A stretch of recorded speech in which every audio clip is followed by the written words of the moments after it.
দেখো, অংশীদারি কারবার হলো দুই প্রকার, ঠিক আছে?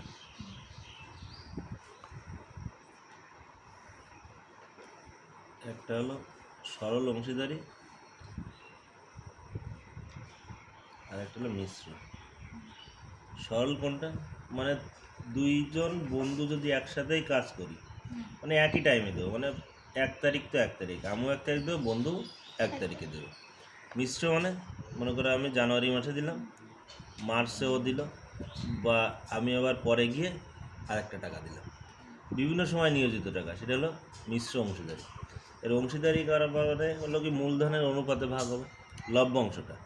এমনও হতে পারে কিছু কন্ডিশন দেওয়া থাকতে পারে, সেই অনুযায়ী ভাগ হবে। এর অংশীদারি কারবার যেমন কেউ 50 টাকা দিল আর কেউ 100 টাকা দিল, যে 50 টাকা দিয়েছে সে নিশ্চয়ই মোট লাভ মনে করো 200 টাকা হয়েছে। মনে করো কোনো ব্যবসায় মোট লাভ তোমার ব্যবসায় 150 টাকা নিয়োজিত করেছে, কিন্তু তার লাভ 200 টাকা আছে, তাহলে নিশ্চয়ই এ 100 টাকা এ 100 টাকা নেবে না, কারণ এর ইনভেস্টমেন্ট কম আর এর হলো বেশি। যে বেশি দিয়েছে সে বেশি টাকা নেবে, যে কম দিয়েছে সে কম টাকা নেবে। কীভাবে? এর অনুপাত করে। এর অনুপাত করলে কত হয়? 1:2। এই 1:2 কথার অর্থ কী? টোটাল হলো 3 টাকার ভিতর আমার 1 টাকা, আমার বন্ধুর 2 টাকা, তাই তো? সেই হিসাবে এই টাকাটা ভাগ হয়। মূলধনের অনুপাত যা হবে, মূলধনের অনুপাত আর লভ্যাংশের অনুপাত সমান হবে। মূলধন অনুপাত সমান সমান লভ্যাংশের অনুপাত হবে, ঠিক আছে? অংশীদারি কারবারের জন্য কমপক্ষে 2জন লোক লাগবে, 2জন লোক, তার অধিক যত কিছু হতে পারে, কিন্তু 2জন লোকের মিনিমাম লাগবে ব্যবসা করতে হবে। এর প্রথম অঙ্কটাই পড়ি, বলছে কি আমিও আমার বন্ধু মালা দুইজনের মূলধন যতক্ষণে 15,000 টাকা 25,000 টাকা দিয়ে ব্যবসা শুরু করেছি, বছরে আমার 16,800 টাকা লাভ হয়েছে, কে কত টাকা লভ্যাংশ হবে? তাহলে এক দাগে আমার কী আছে, আমি ও আমার বন্ধু মালার মূলধনের অনুপাত,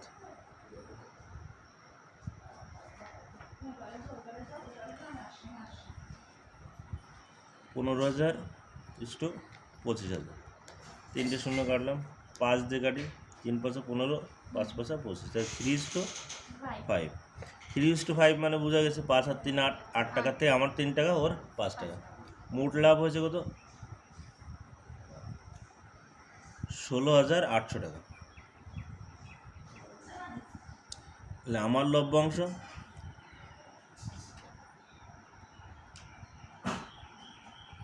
$16,800 গুণ 3/3 + 5 টাকা, সেই আনুপাতিক ভাগ আর হিসেবে, ঠিক আছে?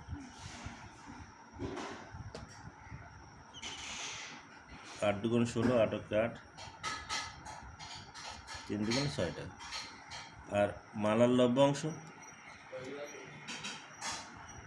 16,800 গুণ, হ্যাঁ বলো। ওই যে যেটা বেরোলো 6300, ওটা থেকে কি লাস্টের ওই 16,800টা বাদ দিলে পরের জন্য? হ্যাঁ, ওটা করলে দুইজনের ক্ষেত্রে হয়ে যেত, ঠিক আছে? এটা যেহেতু 2জন থাকলে আমি এইটার থেকে এটা বাদ দিলেও হতো, 3জন থাকলে তখন হবে না, বুঝলেন? একই বাদ দেবো, 8 × 2 = 16, 8 × 8, তাহলে এটা 0, 5 × 5, 5 × 10, তাহলে কী হলো, আমার লভ্যাংশ 6,300 টাকা, আর এর বন্ধুর হলো 10,500 টাকা, ঠিক আছে? শোভা ও মাসুদ দুজনে মিলে 2,50,000 টাকাতে একটা গাড়ি কিনেছে, কিনে 2,62,500 টাকায় বিক্রি করেছে, তাহলে লাভ হয়েছে কত বলো? মাসুদের একের 2 গুণ টাকা দিয়েছে শোভা মাসুদের, মানে মাসুদ যা দিয়েছে তার থেকে 1.5 গুণ টাকা বেশি দিয়েছে, কে কত টাকা লভ্যাংশ পাবে? তাহলে যদি ধরি মাসুদ X টাকা দেয়, তাহলে শোভা কত দেবে? X এর 1.5 গুণ, তাই তো? তাহলে তাহলে হচ্ছে এক্স গুণ 3/2 টাকা, 3x/2 টাকা। তাহলে শোভা ও মাসুদের মূলধনের অনুপাত।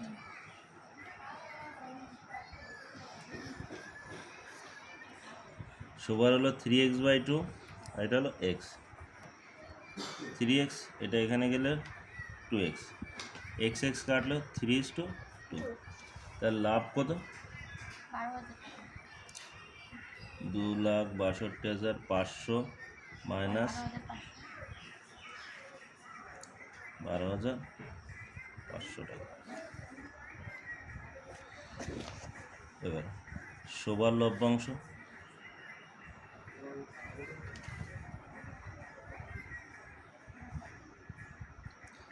$12,500 3/3 + 2 টাকা।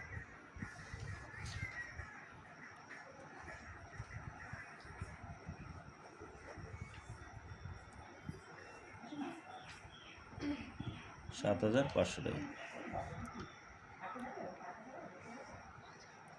মাসুদের লভ্যাংশ হলো 12,500 2/5 টাকা, 5,000 টাকা। ঠিক আছে, বুঝে গেল? Dipu Rabeya,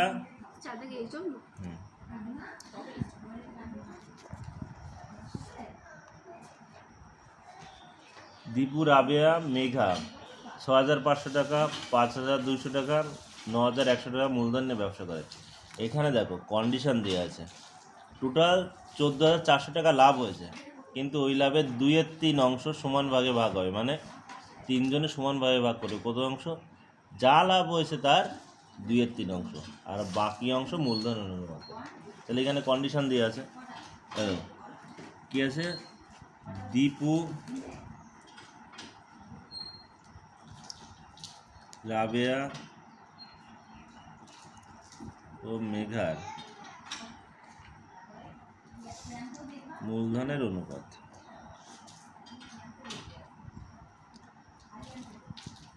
six five double zero, 2 শূন্য কাটলো, 13 দিয়ে কাটো, 5 তেরং 65, 4 তেরং 52, 7 তেরং 91, 5:4:7। এটা মূলধন অনুপাত হয়েছে। এবার সমান ভাগে ভাগ, মোট লাভ কত ছিল? মোট লাভ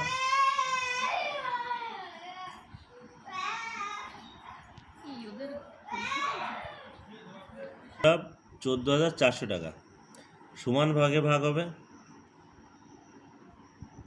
সমান ভাগে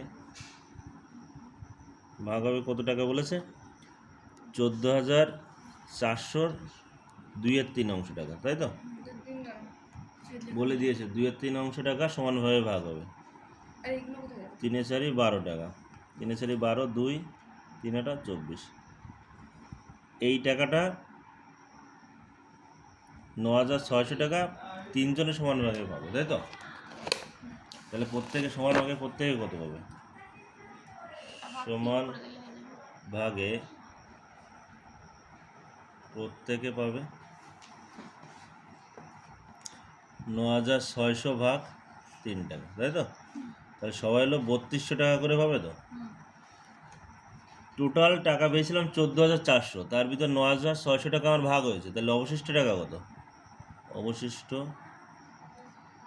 টাকা 14,400 বিয়োগ 9,600, 4,800 টাকা পড়ে আছে, তাই তো? তাহলে মূলধনের অনুপাতে দীপু পাবে কত? 4,800 গুণ 5/5 + 4 + 7, তাই তো? এটা কি? 5 16 টাকা, ঠিক আছে। 3 16 48, 1500 টাকা, ঠিক আছে। তাহলে দীপু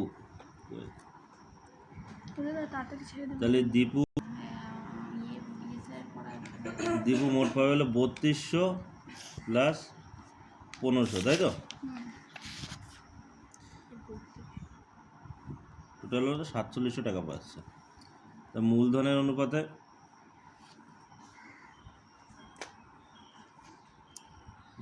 অনুপাতে রাবেয়া কত পাবে? রাবেয়া পাবে হলো 4/16 টাকা, 316 48, 1200 টাকা। তারপর রাবেয়া মোট পাবে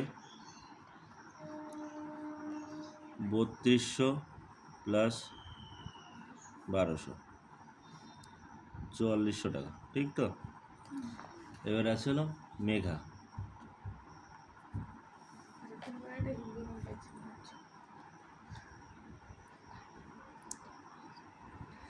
মেঘা পাবে 4807/16 টাকা, 2100 টাকা। অতএব মেঘা মোট পাবে 3200 প্লাস 2100, 5300 টাকা।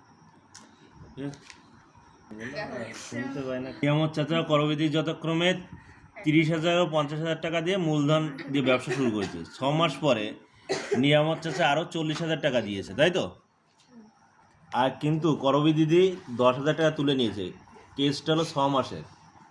6 মাস পরে 40,000 টাকা দিয়েছে আর করবি দিদি 10,000 টাকা তুলে নিয়েছে। তাহলে 30,000 টাকা কি হচ্ছে? 6 মাস পর্যন্ত ছিল, বছরে 12 মাস তো। যদি এখানে 5 মাস হতো তাহলে এই 30,000টা 5 মাস পর্যন্ত থাকতো, বাকি 7 মাস হলো 30,000 আর এই 40,000 হতো। ব্যাংকের কথা পাবো, তুমি 30,000 টাকা রেখেছিলে, তাহলে 6 মাস পর্যন্ত তো 30,000 টাকা ছিল, তুমি 30,000 টাকা তোলো নি তো, পরে 6 মাস পরে আরও 40,000 টাকা দিয়েছো, তাহলে টোটাল তোমার 6 মাস পরে কত টাকা হচ্ছে? 30 আর 40, 70,000 টাকা, বাকি 6 মাস কেটেছে, ঠিক আছে?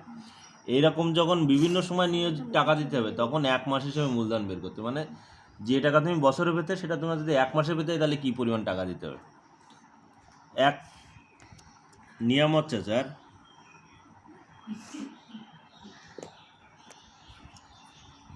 1 মাস হিসাবে মূলধন, নিয়ামত চাচার 1 মাস হিসাবে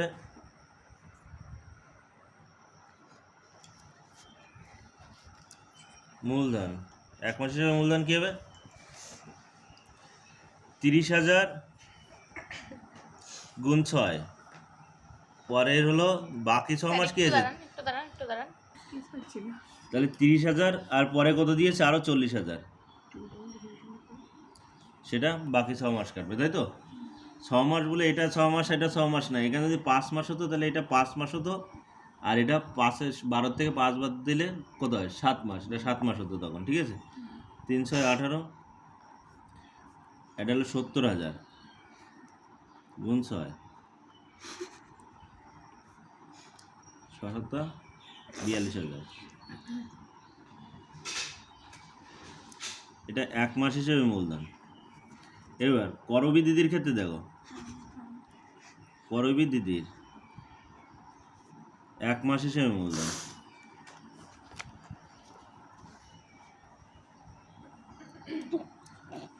এক মাস হিসেবে মূলধন কি হবে? কি করছে রে? তাহলে করবি দিদির 1 মাস হিসেবে মূলধন কত হবে? 30,000 টাকা 6 মাস পর্যন্ত ছিল, তাই তো? করবি দিদির ছিল 50,000, সরি 50,000 টাকা 6 মাস কেটেছে।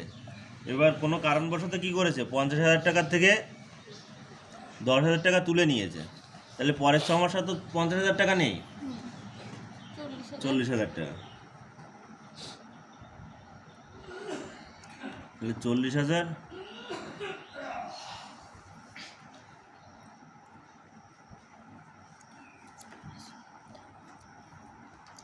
টোটাল হলো। এবার নিয়মত চাচা করবি দিদির মূলধনের অনুপাত,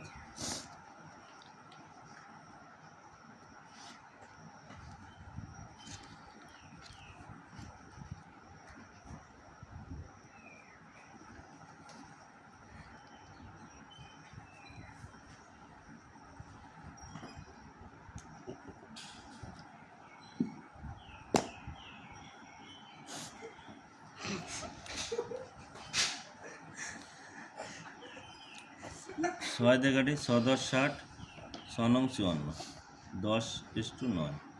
এর মোট লাভ হয়েছে 19,000 টাকা।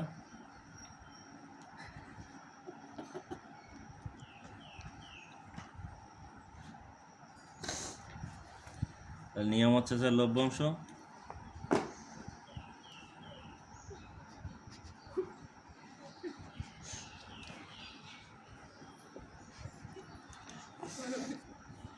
$19,000, 10/10 প্লাস 9 টাকা।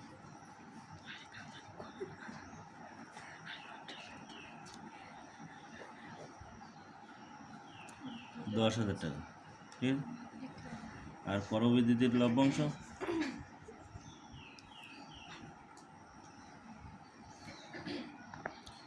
$19,000 গুণ 9/19 টাকা, 9,000 টাকা, ঠিক আছে। বুঝা গেছে ব্যাপারটা?